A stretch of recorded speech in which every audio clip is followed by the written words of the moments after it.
Hello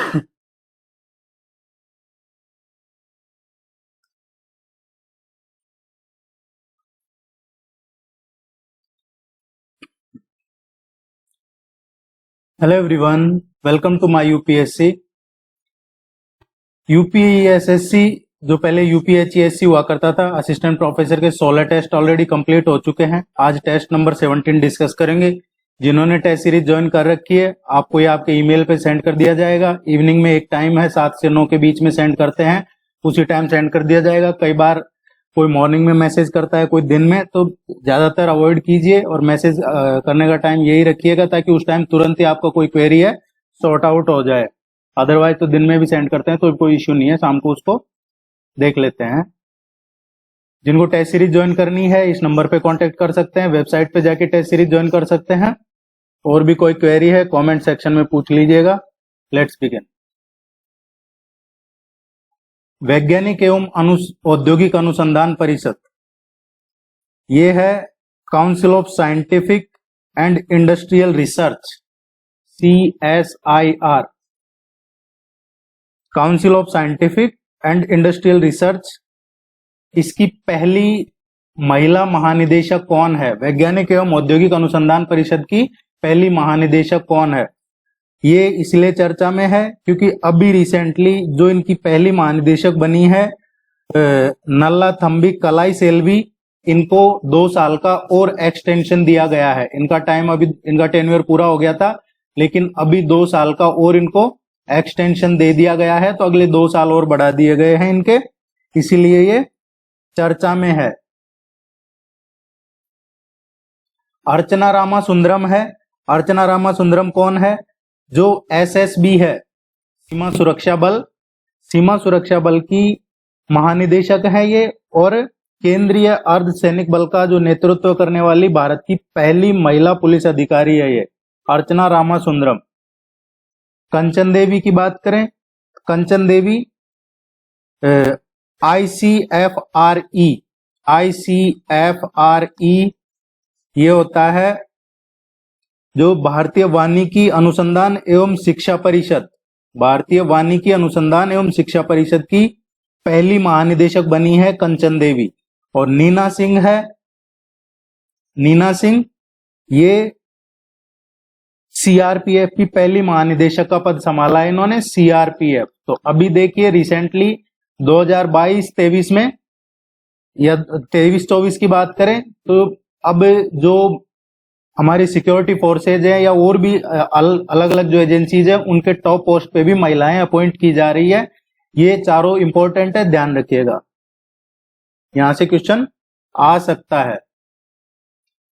वर्ष 1904 में क्रांतिकारी संगठन अभिनव भारत सोसाइटी की स्थापना किसने की थी? 1904 में क्रांतिकारी संगठन अभिनव भारत सोसाइटी की स्थापना VD सावरकर ने की थी। इसकी शुरुआत एक्चुअल में उन्होंने 1899 में की थी, नासिक में एक मित्र मेला। पूछा जाता है ये मित्र मेला का, तो मित्र मेला के रूप में इन्होंने इसकी शुरुआत 1899 में की थी और बाद में 1904 में इसका नाम बदल के और अभिनव भारत सोसाइटी कर दिया था VD सावरकर ने। निम्नलिखित में से कौन सा एक इंटरनेट ब्राउजर नहीं है? इंटरनेट ब्राउजर, ये तीनों इंटरनेट ब्राउजर है, पांडा इंटरनेट ब्राउजर नहीं है।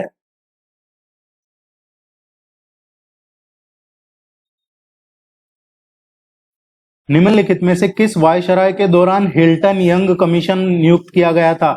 Viceroy, governor general. देखिए 1857 का revolt, viceroy and governor general.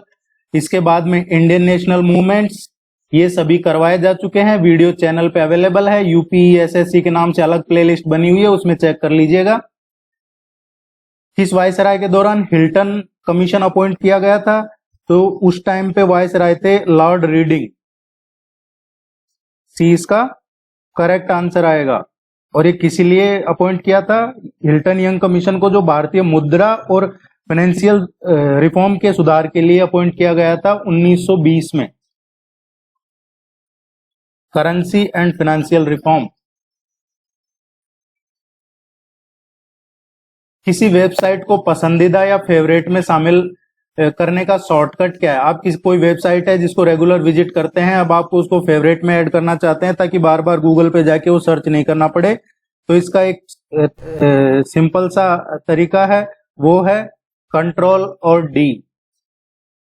किसी भी वेबसाइट के पसंदीदा पेज को उसको बुकमार्क कर सकते हैं और उसकी कुछ शॉर्टकट की है कंट्रोल डी।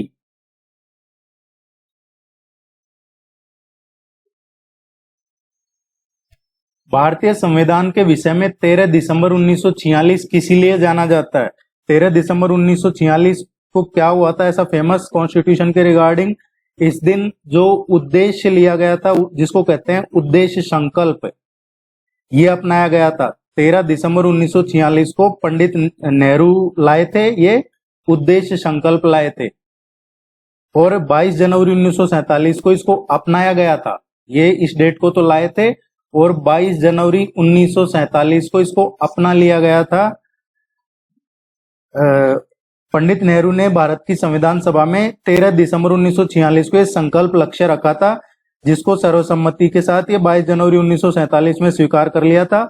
और इसमें जो भी संकल्प दिए गए थे वो पाकिस्तान को उसके जो सुन्नत है, कुरान है, उसमें दिए गए जो लोकतांत्रिक या जो उसमें मेंशन किया गया है कुरान सुन्नत में, उसको उसके आदर्श पे विकसित करने या उसको खड़ा करने का संकल्प लेते हैं। किसको? पाकिस्तान को। ये उद्देश्य संकल्प नेहरू जी लेके आए थे। डी इसका करेक्ट आंसर है।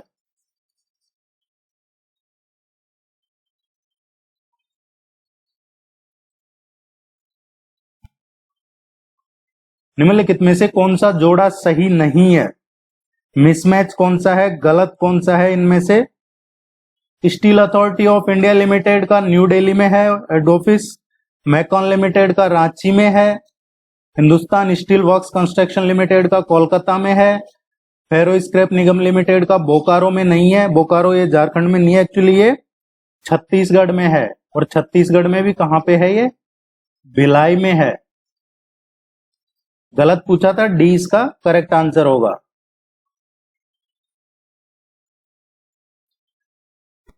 भारतीय संविधान में धर्मनिरपेक्ष शब्द कितनी बार आया है? सेकुलर वर्ड की बात हो रही है, कॉन्स्टिट्यूशन में धर्मनिरपेक्ष शब्द ये कब आया है?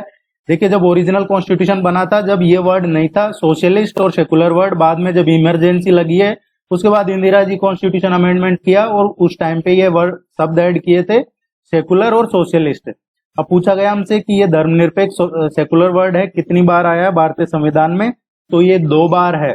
एक बार जो प्रियम्बल है, प्रियम्बल जिसको प्रस्तावना कहते हैं संविधान का, और दूसरा आर्टिकल 25 फर्स्ट, दोनों में 2 जगह संविधान में सेकुलर वर्ड मेंशन है।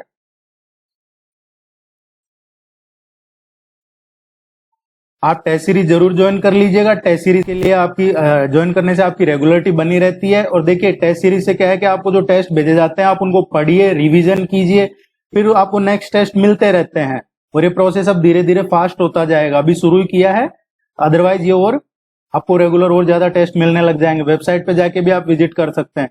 लाल बकेया, बागमती और कमला नदियों के तटबंध को मजबूत करने और उनका विस्तार करने के लिए भारत किस पड़ोसी देश को सहायता प्रदान कर रहा है? इन नदियों के जो तट हैं उनको मजबूत करने, उनका विस्तार करने के लिए कौन से नेबर कंट्री को भारत है जो हेल्प कर रहा है? और ये नदियां कहां पे हैं?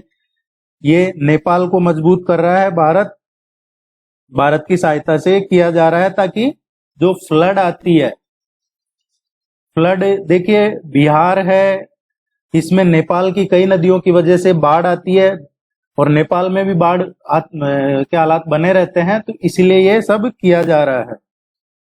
भारत में बॉक्साइट का सर्वाधिक उत्पादन किस राज्य द्वारा किया जाता है? बॉक्साइट सबसे ज्यादा होता है भारत में ओडिशा में, लगभग 50% बॉक्साइट का प्रोडक्शन अकेले ओडिशा करता है।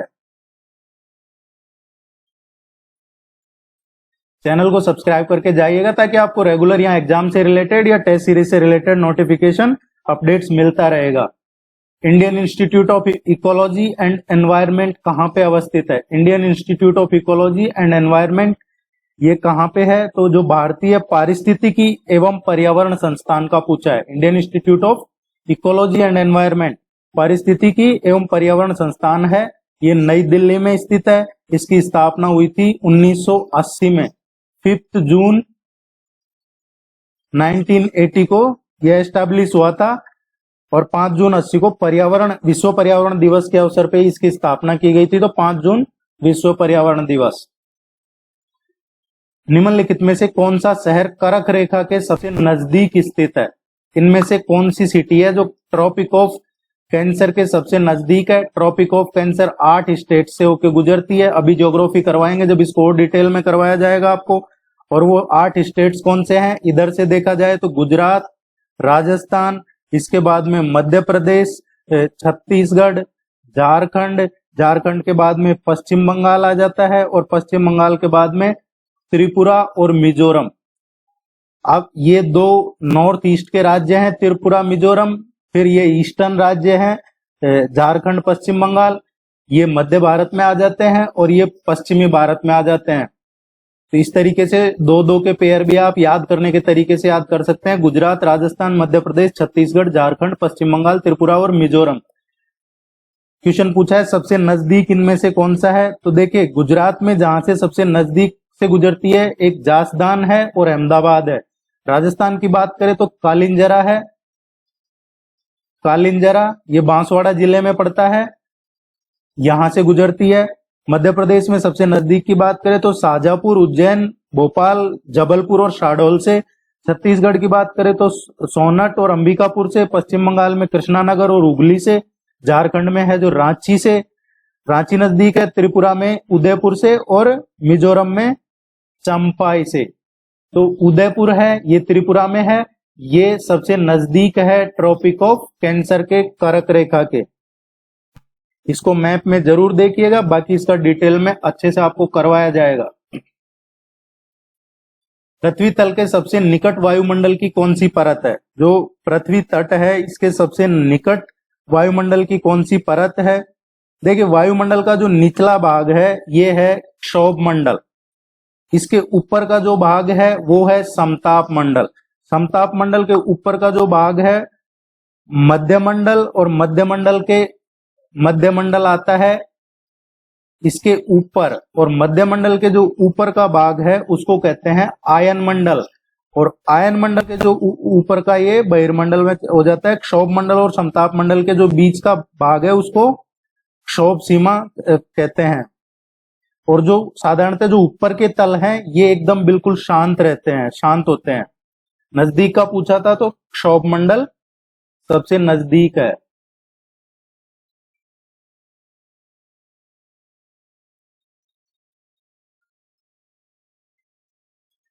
राष्ट्रीय सांख्यिकी संगठन एनएसओ के अंतिम अनुमान के अकॉर्डिंग वित्तीय वर्ष 2023-24 में भारतीय सकल घरेलू उत्पाद जीडीपी में कितने प्रतिशत की वृद्धि देखी गई है? ये पूछा हमसे कि जो एनएसओ है, एनएसओ के जो अंतिम डेटा है उसके अकॉर्डिंग फाइनेंशियल ईयर 23-24 में जो जीडीपी है उसमें कितने % का ग्रोथ देखा गया है। ये नहीं पूछा जीडीपी कितनी है, कितना इसमें अब ग्रोथ देखा गया है। तो जो जीडीपी में ये फाइनेंशियल ईयर में ग्रोथ हुई है 8% हुई है। जबकि 22-23 का अगर आपसे पूछा जाए, प्रीवियस पूछा जाए, तो प्रीवियस था ये 7% का। और अभी का है, अभी का 8.2 है। एक्चुअल में ये 8% नहीं है, 8.2 है। ये 9वीं बार ऐसा हुआ है, 9th टाइम, जब 8% से ज्यादा की जीडीपी ग्रोथ रही है अब तक, जब से देश आजाद हुआ है, जब से अभी तक। और अभी का प्रेजेंट का 8.2 रहा है 23-24 का। भारत के किस प्रकार के बैंक का विभेदित बैंक के रूप में स्थापित है? भारत में कौन से बैंक है जो विभेदित बैंक के रूप में स्थापित है? विभेदित बैंक है डिफरेंशिएटेड बैंक, इनके रूप में स्थापित है। देखिए, विभेदित बैंक क्या होते हैं? ये ऐसे बैंकिंग इंस्टीट्यूट होते हैं, ऐसे बैंकिंग संस्थान होते हैं जिन्हें एक विशिष्ट बैंकिंग सेवा या उत्पाद प्रदान करने के लिए आरबीआई लाइसेंस देता है। मतलब कोई स्पेशल बैंकिंग सर्विस देनी हो, स्पेशल प्रोडक्ट के लिए ही आरबीआई लाइसेंस देता है, उनको डिफरेंशिएट बैंक कहा जाता है, विभेदित बैंक कहा जाता है। और इसमें बैंकिंग लाइसेंस, वाणिज्यिक बैंक लाइसेंस, ये अलग अलग लाइसेंस प्रणाली होती है। इसमें हम बात करें डिफरेंशिएटेड बैंक की, तो भुगतान बैंक और लघु वित्त बैंक, ये दोनों डिफरेंशिएटेड बैंक हैं। और वाणिज्यिक बैंक है, ये भी मेनली दो ही तरह के हैं इसमें, बाकी ये भी इसी कैटेगरी में आता है। अदरवाइज मेनली इसमें दो ही तरह के होते हैं, लेकिन वाणिज्यिक भी इसमें इस प्रणाली का भाग होता है।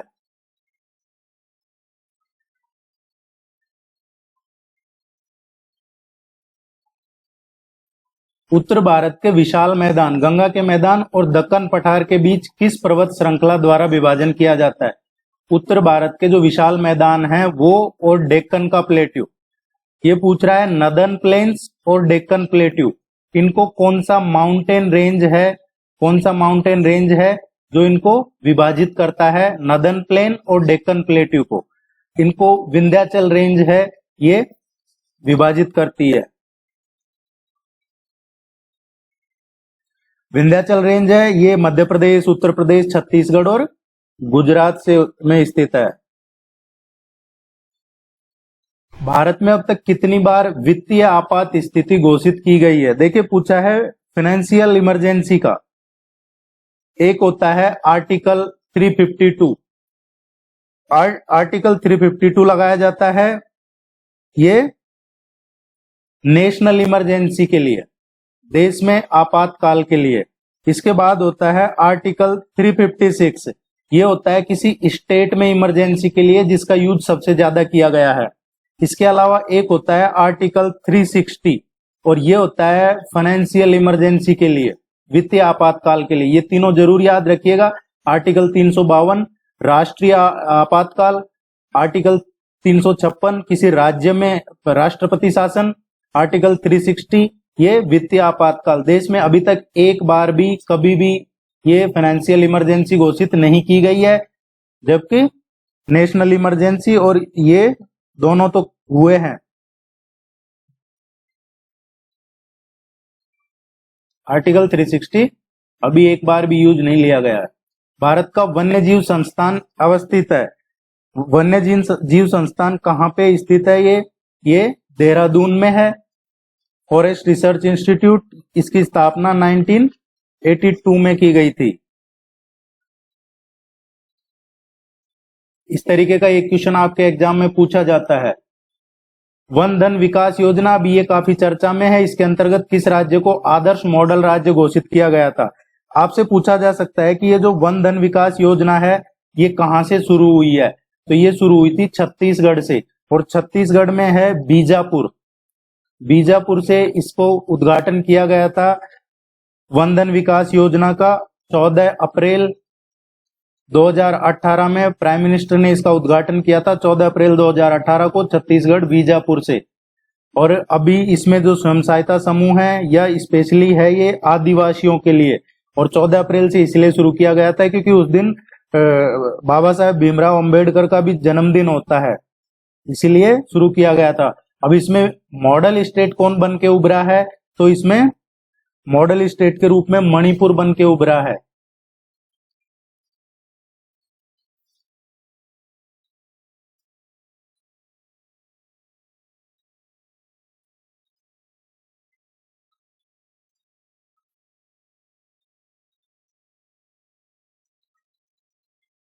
भारत के संविधान का कौन सा भाग कल्याणकारी राज्य के आदर्श की घोषणा करता है?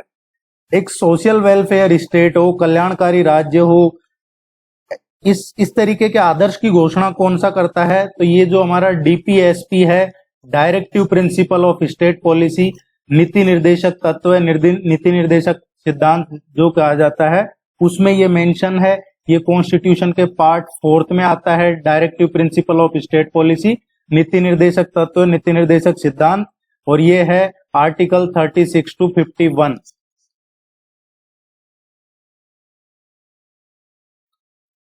इसमें कई गांधीयन प्रिंसिपल भी इन्वॉल्व हैं, जो आगे हम डिस्कस करेंगे। पॉलिटी पढ़ेंगे अभी नेक्स्ट पॉलिटी शुरू करवाएंगे। निम्न में से कौन सा देश क्वाड का मेंबर नहीं है? क्वाड में कौन कौन से देश मेंबर हैं? यूएसए है, जापान है, इसके अलावा ऑस्ट्रेलिया है और भारत है। ये 4 देश क्वाड का मेंबर है। ये चतुर्भुज सुरक्षा संवाद कहा जाता है हिंदी में इसको। तो इसमें दक्षिण कोरिया इसका मेंबर नहीं है क्वाड का। आप इसको वीडियो को लाइक जरूर कीजिएगा, चैनल को सब्सक्राइब जरूर कर लीजिएगा, इससे हेल्प मिलेगा। संकेतों के मदद से आंकड़ों में चित्रमय प्रस्तुति को क्या कहा जाता है? संकेतों की मदद से आंकड़ों का जो डायग्राम प्रेजेंटेशन होता है उसको कहा जाता है पिक्टोग्राफी, चित्र आरेख। सबके लिए शिक्षा पर विश्व सम्मेलन 1990 में निम्न में से किस स्थान पर हुआ था? ये सबके लिए शिक्षा, इस पे विश्व सम्मेलन हुआ 1990 में। ये कहाँ पे हुआ था? ये थाईलैंड में हुआ था। थाईलैंड में जोमटियन है, जोमटियन में हुआ था। ये जोमटियन है थाईलैंड में, यहाँ पे ये इसका आयोजन किया गया था। बच्चों, युवाओं, वयस्कों के लिए गुणवत्तापूर्ण जो बेसिक एजुकेशन है वो प्रोवाइड करवाए जाए। निम्नलिखित में से किसमें पादरक्षीकरण नहीं किया जाता है? ये कह रहा है नॉन रैंडमाइजेशन, मतलब रैंडमाइजेशन किसमें नहीं किया जाता है? तो जो पर्पसिव सैंपलिंग होती है इसमें एक्चुअली ये जो पर्पसिव सैंपल है एक नॉन रैंडम सेलेक्टेड टाइपिकली एक स्मॉल सबसेट ऑफ पॉपुलेशन है, इसमें नहीं किया जाता है रैंडमाइजेशन। एक क्वेश्चन ऐसा एग्जाम में आता है जो आगे आपको टेस्ट में काफी करवाए जाएंगे। दूसरी पीढ़ी के कंप्यूटरों में कौन से इलेक्ट्रॉनिक उपकरण का प्रयोग किया जाता है? दूसरी पीढ़ी के जो कंप्यूटर हैं ये उनमें वैक्यूम ट्यूब इस्तेमाल किया जाता था पहली पीढ़ी में, और वैक्यूम ट्यूब को रिप्लेस करके जो सेकंड जनरेशन कंप्यूटर है उसमें ट्रांजिस्टर यूज किया गया है।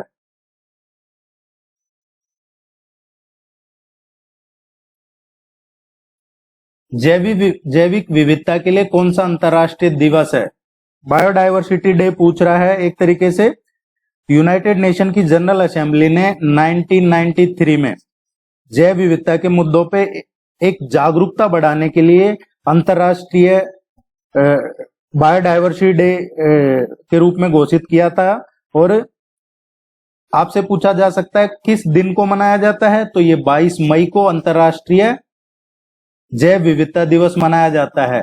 और अगर आपसे पूछा जाए कौन सा साल को यूएन ने डिक्लेयर किया है, अंतरराष्ट्रीय जैव विविधता वर्ष घोषित किया है, तो ये 2010 को घोषित किया था। उम्मीद है ये आपको यूजफुल लगेगा। और भी कोई क्वेरी है पूछ लीजिएगा। Thank you very much. सभी टेस्ट में 30 क्वेश्चन होते हैं, आपके एग्जाम में भी 30 क्वेश्चन ही आते हैं। Thank you.